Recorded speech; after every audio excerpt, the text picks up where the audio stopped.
Salut tout le monde! J'ai envie de vous faire bienvenue à la chronique de la chaise berçante. Aujourd'hui, nous allons parler de résilience. Puis pourquoi que j'ai décidé de faire ce live-là ce soir? J'étais tranquillement chez moi, là, puis je faisais pas grand-chose. Puis, je me suis mis à penser à une personne importante dans ma vie, qui s'est présentée dans ma vie comme un ange. Ah, d'ailleurs, est-ce que j'ai une image à vous montrer? Je l'ai dessinée quand j'étais plus jeune. Attendez, donnez-moi 20 secondes.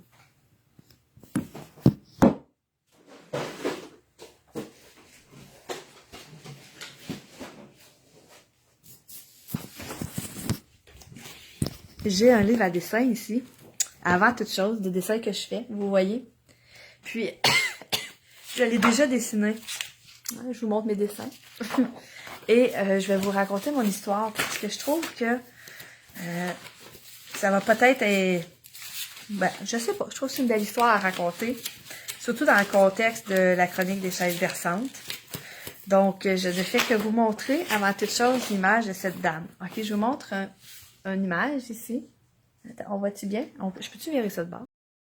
On va virer ça de bord. Donc, vous voyez, j'ai dessiné ça quand j'étais adolescente. Et je vais vous parler de cette dame, Mireille, qui s'appelle.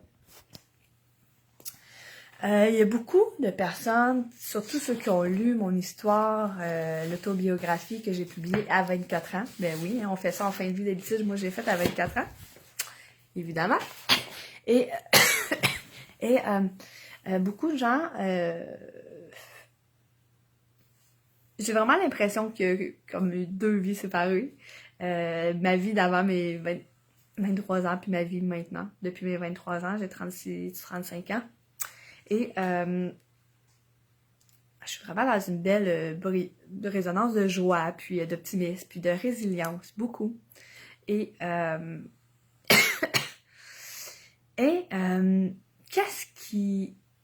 en tout cas, moi, dans ma vie, cette dame-là a été pour moi un modèle de résilience hyper important que j'ai rencontré quand j'avais environ 12 ans. Et je vous en parlais parce que c'est depuis ce temps-là que, depuis mon adolescence, vers 12 ans, 11-12 ans, que je vois les choses différemment parce qu'elle m'a appris, elle m'a montré à voir les choses différemment et elle était aveugle.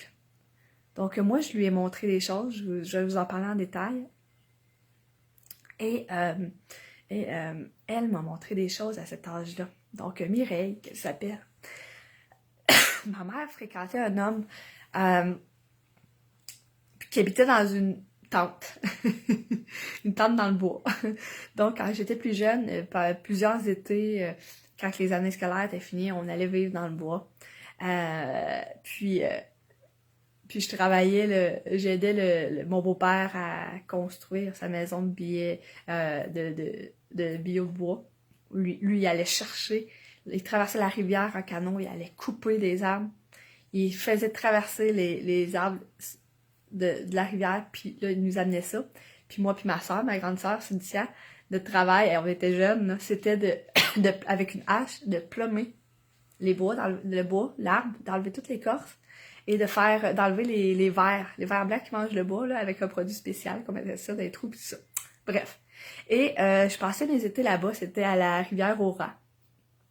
Et pendant une couple d'années. Et et j'ai rencontré une dame, salut Sylvie. Je suis contente de te voir à chaque fois que je te vois, Sylvie. Salut Caroline, salut Dan. Je voulais te remercier pour tes minutes hier, bonne continuité. Tu as vu très juste. Oh, ben ça me fait plaisir, Caro, merci pour ce remerciement-là. La minute lors des guidances. Donc, je vous parle de cette histoire-là parce que dans les chroniques de la chaise berçante, je vais vous partager de belles histoires inspirantes et ça en est une.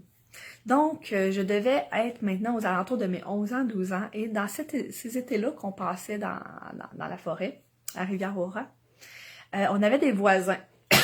Une quinzaine de minutes plus loin. Et ces voisins-là, leur tante, était aveugle et défigurée. dans le visage, complètement défigurée. Et je m'étais liée d'amitié avec cette dame-là. Elle devait avoir, d'après moi, 40 ans, peut-être, dans ce temps-là.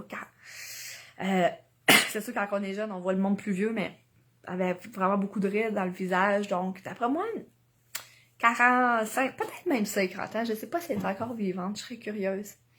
Et moi, quand j'allais chez ces voisins-là, je passais le temps avec cette dame-là.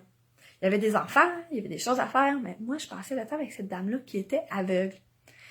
Et Mireille, et elle était défigurée, elle avait des cicatrices, comme dans l'image que je vous ai montrée.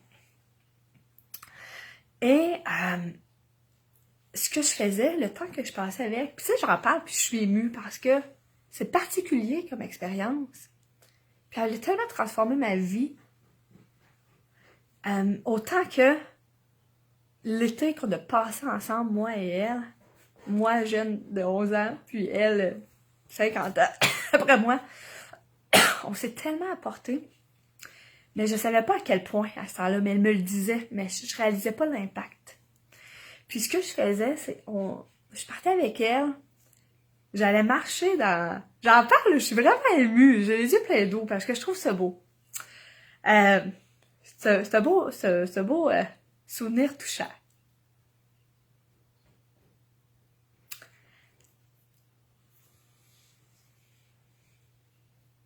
Donc, je partais dans le bois, marchais avec elle. Puis elle voyait rien, là, complètement aveugle, complètement défigurée. Puis, elle me demandait de décrire ce qu'on voyait. C'est ce que je voyais, ce que je voyais de mes yeux. Fait que j'ai passé un été à...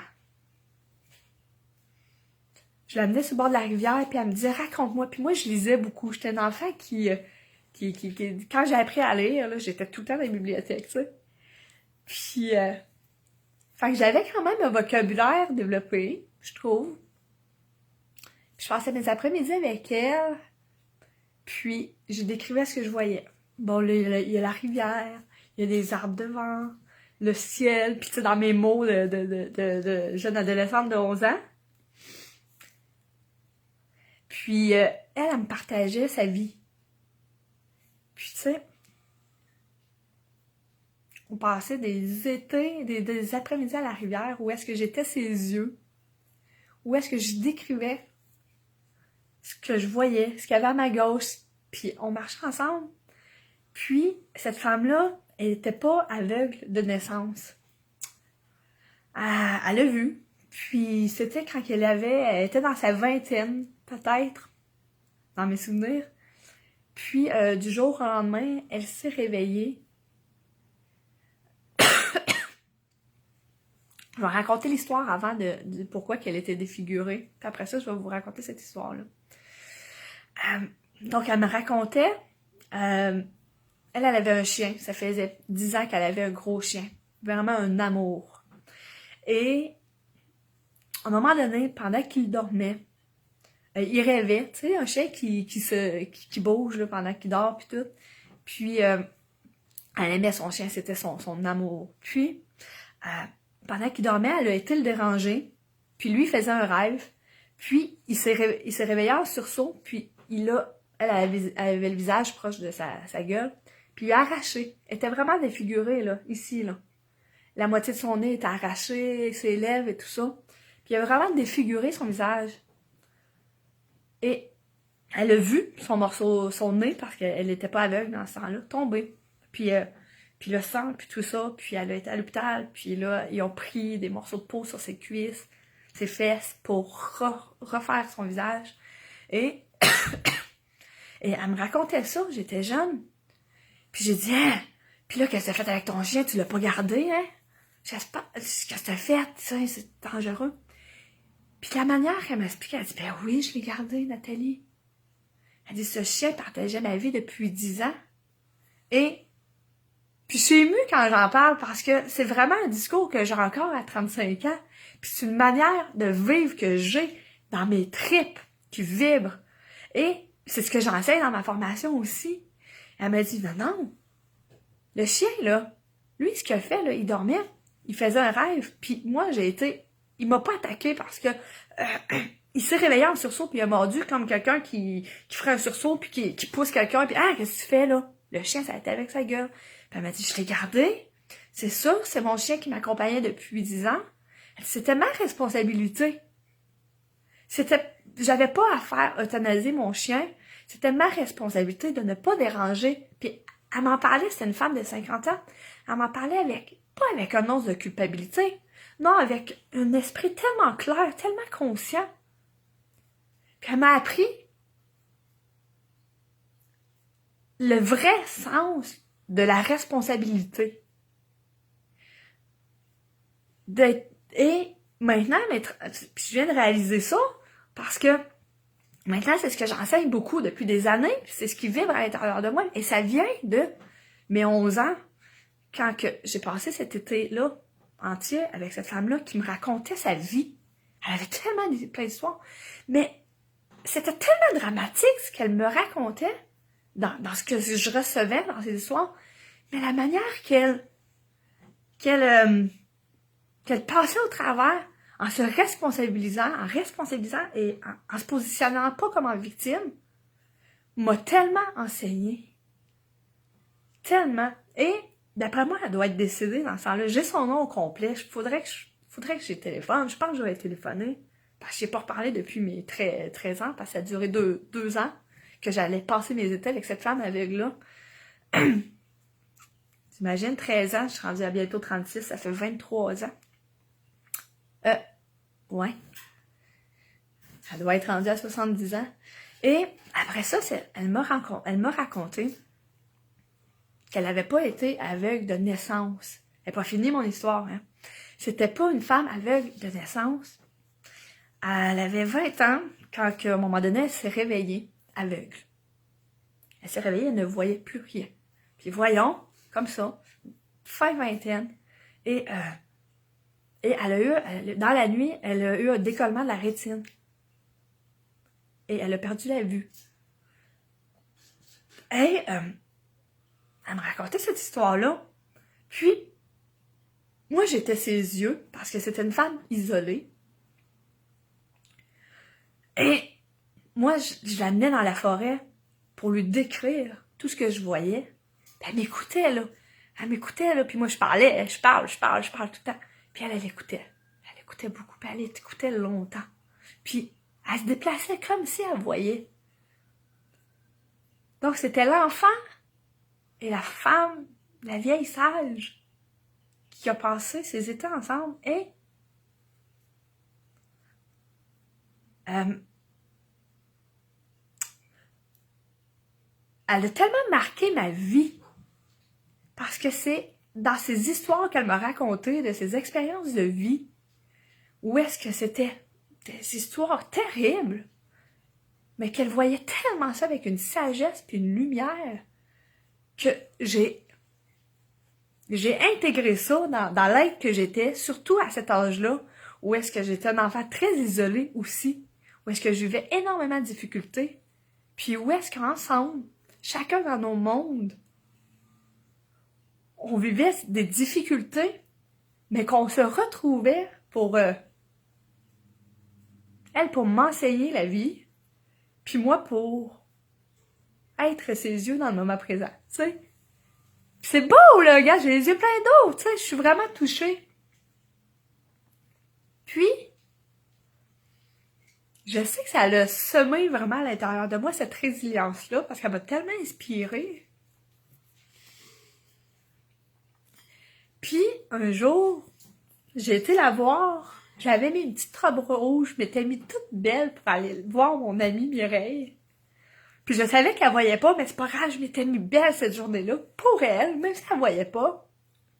Elle était assise sur le balcon, en dessous d'un porche. C'était vraiment dans le bois, là. C'était une maison dans le bois, sur le bord de la route, mais où est-ce qu'il y avait le bois, puis tout ça. Puis elle était assise sur le bord du porche, sur une chaise versante, puis j'ai été la rejoindre en courant. Tu sais, avec mes petites lulus, ma robe rouge, puis je m'étais mis belle pour elle, même si elle était aveugle. Puis j'ai couru vers elle, puis j'ai dit « Mireille, salut, c'est moi! » Puis là, elle s'est mise à pleurer. Puis là, j'ai dit, hein? Puis là, j'étais un enfant. Je disais, pourquoi tu pleures, ça? Puis elle m'a dit, parfois, Dieu me donne la chance de voir des fractions de secondes. Puis elle dit, je viens de te voir, Nathalie. Puis elle était aveugle depuis 30 ans. Elle dit, je viens de te voir arriver vers moi en courant avec ta belle robe rouge puis tes lulus. Puis elle dit, je t'ai vu pendant 3 secondes. Puis elle m'a décrit comment j'étais habillée, puis en plus, ce qui est beau, c'est que je me rappelle que je m'étais mis belle, même si je savais qu'elle voyait pas. C'est beau, ça, là. Puis elle m'a vu, cette journée-là.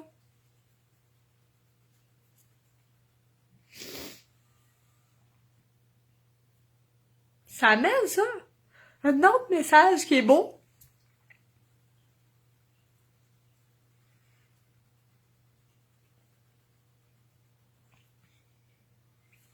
Mais ça amène un beau message qui est beau parce que dans cette âme d'enfant-là, qui s'est fait des belles lulus, qui a mis sa plus belle robe, même si j'étais dans le bois, pour aller voir quelqu'un qui est aveugle depuis 30 ans, puis que je sais qu'elle me verra pas, mais que je l'ai fait quand même dans l'élan de cœur, de spontanéité. Elle m'a vu.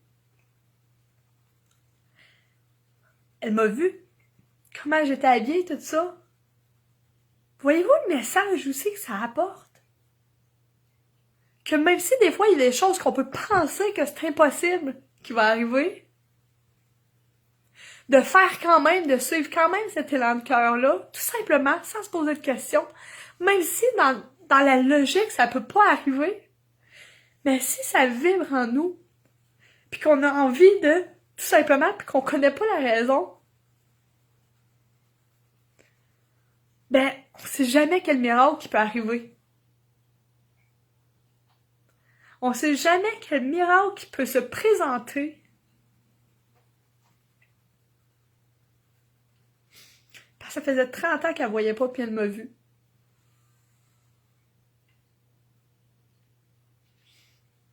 C'est beau comme message, je trouve ça touchant, moi, ça me touche. C'est comme si ça dit haut et fort de les suivre, nos élans de cœur. Même si on croit que même si on croit que la situation c'est peine perdue, même si on croit que c'est impossible que ça fonctionne, même si on croit que même si tout ce qu'on a entendu, tout ce qu'on a vu, tout ce que notre logique peut voir fait en sorte que ça pourrait pas arriver, mais de le faire quand même. Parce qu'on sait jamais, on ne sait jamais quel miracle peut arriver. Fait que finalement, j'étais venue avec un sujet pour vous raconter l'histoire. Puis là, je finis sur cette touche-là. Wow! Je suis tellement reconnaissante de cette rencontre-là que j'ai eue dans ma vie, qui m'a tellement enseigné. Tellement, puis maintenant, j'enseigne, je le partage aux gens dans ce que je suis, dans mes formations, grâce à cette dame-là de 50 ans, complètement défigurée, complètement aveugle, et une jeune fille de 11 ans qui était esselée, elle aussi, qui a été ses yeux, puis elle a été mon inspiration. Je trouve ça merveilleux. Je trouve ça d'une grande beauté. Fait que je vous remonte le dessin parce que je l'avais dessiné pour ceux qui étaient pas là au début. J'avais dessiné cette dame-là. Je sais pas si elle est vivante encore. Je vais essayer de la retrouver. Donc, je vous la dessine. Je vous la montre pour vous mettre une image à cet ange-là. Qui a été là dans ma vie. Qui m'a grandement influencée.